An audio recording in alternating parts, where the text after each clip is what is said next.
மனிதவள மேலாண்மை, மனவள கலை நிபுணத்துவம், ஆங்கில மொழி ஆய்வுகள் ஆகிய துறைகளில் கற்றலை நிறைவு செய்த 515 மாணவர்களுக்கு டிப்ளோமா சான்றிதழ்கள் வழங்கப்பட்டன. விழாவுக்கு RAPS கல்வித் தலைவர் டாக்டர் லுக்மானுல் ஹக்கீம் தலைமை தாங்கினார்.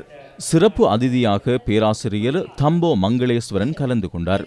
பேராசிரியர் KAS தம்மிகா, பேராசிரியர் நதீரா ஜனாத்தரி ஆகியோரும் கலந்து கொண்டனர். மூத்த ஊடகவியலாளரும் கவுன்சில் இயக்குநர் குழு உறுப்பினருமான ஜெயரஞ்சன் யோகராஜ் விழாவை பெருமைப்படுத்தினார். இந்தியாவைச் சேர்ந்த டாக்டர் பர்வின் சுல்தானா விசேட உரை நிகழ்த்தினார்.